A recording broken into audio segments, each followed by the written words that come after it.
Cold weather is bad enough, but when your car heater only blows lukewarm air, it feels like you're driving a rolling freezer. You crank the dial to max, and nothing. You're not alone. Over 1 in 4 drivers battle weak heat in cold months, and repairs can cost $300 to $1,200 depending on the cause. But here's the shocker. A huge percentage of heater problems come from simple issues you can fix or spot early. And in this video, I'm going to show you the exact tricks that can make your heater blow twice as hot. And don't miss number 5, because that one alone can save you thousands. Trick 1. The heat loop hack. Let's start with the simplest heater upgrade almost nobody uses, the recirculation button. You know the one. A little car icon with an arrow looping inside it. When you press that button while your heater's on, you're basically putting your cabin warmth on repeat mode. Here's what normally happens. Without recirculate, your HVAC system constantly drags in freezing outside air, sometimes 10 to 30 degrees Fahrenheit air, and tries to heat it from scratch. That's slow. But when recirculate is on, the system reuses the cabin air that's already been warmed to 60 to 70 degrees Fahrenheit and heats it again. Warmer starting air means hotter air out of the vents, dramatically faster. Independent HVAC testing shows vehicles using recirculate can warm the cabin 20 to 30% faster, with some reporting up to a 7 to 10 degree Fahrenheit increase at the vents within the first 10 minutes. And in winter climates, that's the difference between kind of warm and finally comfortable. It also reduces heater workload, meaning your system doesn't need to fight nearly as hard to reach temperature. You'll really notice this trick on frosty mornings or when you hop into a cold car after work. Just one reminder, if your windows begin fogging, briefly turn recirculate off to clear moisture, then switch it back on once visibility is safe. 0 tools, 0 cost, instant results. And if recirculate helps your heater heat faster, wait until you discover the part of your car that secretly chokes your heat before it even leaves the vents. Trick 2. The hidden airflow fix. Now let's talk about the heater killer that quietly suffocates your system. The cabin air filter. Most drivers never see it, never think about it, yet they breathe through it every single mile. And when it clogs up, your heat output can drop dramatically. Here's why. Your heater can only warm the air that actually moves through it. A clogged filter stuffed with dust, leaves, and moisture can cut airflow by 30 to 50%, which means even if the heater core is blazing hot, barely any of that warmth reaches you. HVAC techs say 25 to 30% of weak heat complaints are caused by a dirty cabin filter, and studies show many drivers don't replace theirs for 3 to 5 years, even though most manufacturers recommend every 12 to 15 months. Quick signs yours is choking your heat. Weak airflow, musty smells, a fan that sounds loud but barely blows, or foggy windows that refuse to clear. Fast way to replace it, usually 5 to 10 minutes. Turn the car off, open the glove box, and gently release the side tab so it drops down. You'll see a small rectangular cover. Pop it off. Slide the old filter out. Note the airflow arrow. Slide the new one in the same direction. Replace the cover and close the glove box. A clean filter restores airflow, and with it, stronger, faster, cleaner heat. Plus, it helps your defroster work more efficiently and keeps dust out of the cabin. Simple, cheap, and massively effective. Because if a forgotten filter can cripple your heater, wait until you see what happens when the engine itself refuses to warm up properly. That's where the next silent heat thief shows up, and most drivers miss it until it's too late. Trick 3. The thermostat warm-up secret. Now let's talk about the tiny part that decides how warm your entire engine and your heater gets. The thermostat. Think of it as the temperature babysitter for your engine. Its job is simple. Stay closed while the engine warms up, then open at the right temperature so coolant can flow. But when it sticks open, the engine never fully warms up, and neither do you. Here's the giveaway. Your temperature gauge never quite reaches the middle.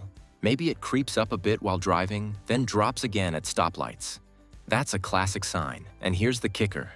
This is incredibly common in vehicles over 8 to 10 years old. Many technicians estimate around 30% of weak heat problems come from thermostats that won't close properly. You may even see diagnostic code P0128, which often points to this exact issue. A cold-running engine doesn't just mean weak heat. It can also hurt fuel economy by up to 10 to 15% because your engine thinks it's still in warm-up mode. So fixing a lazy thermostat doesn't just warm your cabin, it helps your engine run cleaner and smarter. So if your heater feels shy and your temp gauge refuses to climb, the thermostat may be the quiet culprit. But here's the twist. Even with perfect engine temperature, you can still get stuck with lukewarm air if one tiny motor inside your dash decides to misbehave. Trick 4. The blend door control move. Now let's step deeper into the dash, where one tiny unsung hero quietly decides how warm your cabin actually gets. The blend door actuator. Think of it as the gatekeeper of hot versus cold air. When you turn the temperature knob, this small motor moves a flap, the blend door, deciding how much heated air gets through. But when it sticks, jams, or loses calibration, you're trapped in permanent lukewarm mode, and the warning signs are surprisingly specific. You may notice a rapid clicking or ticking sound from behind the dashboard, especially when you change temperature settings. Or maybe one side of the car blows warm while the other stays cool. That's a classic dual-zone symptom. Sometimes the temperature knob just stops mattering. You turn it all the way to hot, but the air barely changes. That's the blend door refusing orders. HVAC techs list blend door issues among the top 5 causes of weak cabin heat, especially once vehicles pass 100,000 miles. The good news? Sometimes all it needs is a simple reset so the system can relearn door positions. Turn the car off. Turn the ignition to on with the engine off. Set the temperature controls to cold, then to hot slowly. Turn the system off again, then restart the car. Always follow your vehicle manual because the steps vary by model. When calibration comes back, so does full-strength heat control. But even the smartest blend door needs real heat to blend. And that heat comes from the lifeblood flowing under your hood, the part of your system most drivers never think about. Thanks for sticking with me. Most drivers never learn this stuff, so you're already way ahead. And we're just getting started. If you're finding this helpful, hit that like button and subscribe so you don't miss the next tricks. They'll make your heater work even better and keep your car warm and cozy all winter long. Let's keep going. Trick 5. The hot coolant advantage. Now let's talk about the real fuel behind your heater's power, coolant. A lot of drivers assume the heater runs on electricity or some hidden heating element, but it doesn't. Your heater is basically borrowing heat from the engine's hot coolant, circulating it through a tiny radiator inside the dash, the heater core. If that coolant is low, contaminated, or the wrong mix, your heater suddenly loses its firepower. Here's the simple truth. No hot coolant equals no hot cabin. Low coolant means less liquid reaches the heater core. Old coolant filled with rust or sludge can't transfer heat efficiently. And if the mixture isn't right, for example, too much water, it may struggle in cold weather. Industry reports even link coolant neglect to nearly 40% of major engine failures. So this isn't just about comfort, it's about survival for your engine. Common warning signs? A sweet smell, visible leaks, a low reservoir level, overheating, or temperature that swings up and down. And never open a hot radiator cap. Let a trained adult or professional check it safely. When coolant is healthy and full, the heat output often jumps dramatically. Warmer vents, faster warm-ups, and a happier engine. But even perfect coolant can run into one sneaky enemy because sometimes there's heat in the system, but air pockets block it from ever reaching you. Trick 6. The air pocket escape plan. Now here's a sneaky one almost nobody thinks about. Air pockets trapped inside your cooling system. Your heater relies on a steady flow of hot coolant through the heater core. But when air gets into the system, after a coolant change, a small leak, or low coolant event, those bubbles rise and block the flow like traffic on a highway. The result? Your heat goes from hot to cold, then back to hot again. Totally unpredictable. Technicians see this all the time, especially after DIY coolant refills that aren't properly bled. Studies from HVAC service networks show that airbound systems can lose up to 30 to 40% of heating efficiency, simply because hot coolant never reaches the heater core consistently. You may even hear sloshing or gurgling sounds behind the dash. That's trapped air moving around instead of coolant. Other clues include fluctuating heat, a temperature gauge that behaves strangely, or heat that only works while driving but fades at idle. The fix? The system needs to be properly bled so coolant, not air, fills the lines. Many vehicles even have dedicated bleed screws or vacuum fill tools for this exact reason. Once those bubbles are gone, the heat usually becomes steady, stable, and noticeably hotter. But what if the coolant is flowing, yet the heat still feels weak? Then the problem may be inside the tiny radiator hiding in your dash. The heater core itself. Trick 7. The heater core revival. Now let's talk about the hardest working part of your heating system that you almost never see. The heater core. Think of it as a tiny radiator hiding inside your dashboard. Hot coolant flows through it, and your blower fan pushes air across it. That heated air is what you feel coming out of the vents. So if the heater core gets clogged or restricted, your heat output drops, sometimes to almost nothing.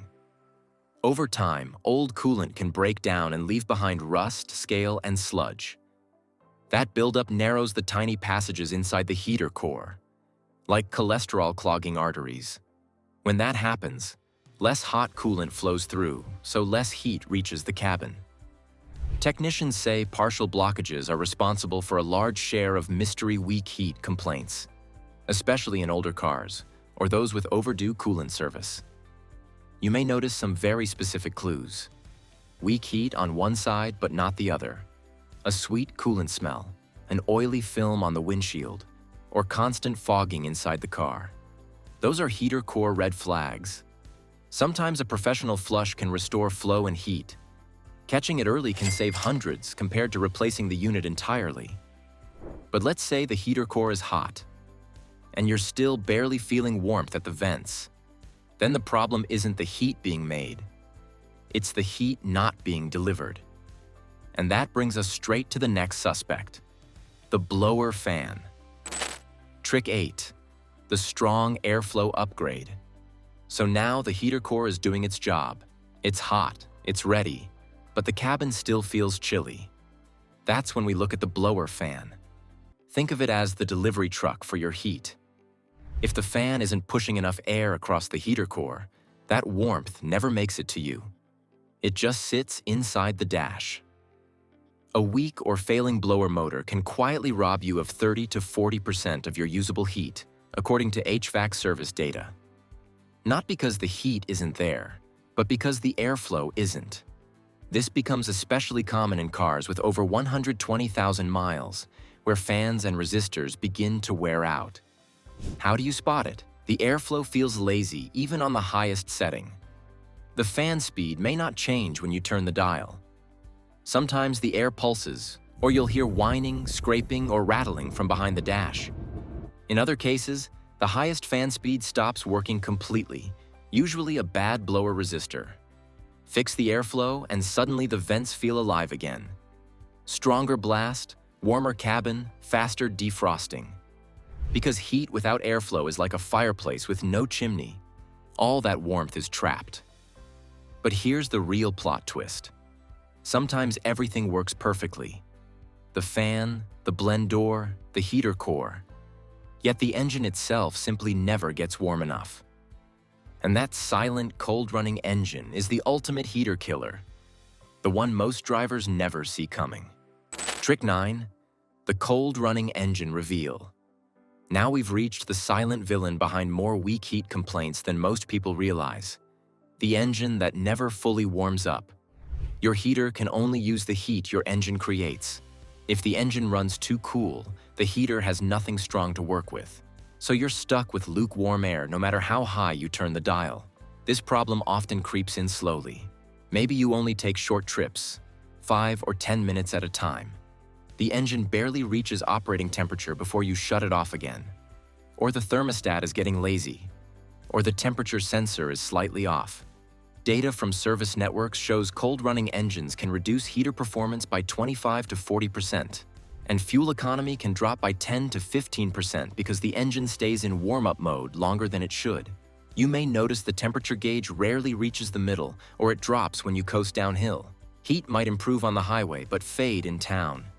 In extreme cold, the wrong coolant mix can make this worse. When the engine finally reaches proper temperature, The heater suddenly wakes up. Hotter vents, faster defrosting, and smoother performance. So if everything else checks out, airflow, coolant, blend doors, but the engine itself refuses to warm up, you may have just found the true root cause of weak heat. And if you've made it this far, you're clearly serious about keeping your car warm, so thank you for watching. If even one of these tips helped, go ahead and hit the like button and subscribe so you don't miss any future guides. And I'd love to hear from you. Drop a comment below and tell me which heater fix worked for you, because your experience might help another driver who's out there freezing behind the wheel. And before you go, don't miss my video on proven hacks that can make your car run like new.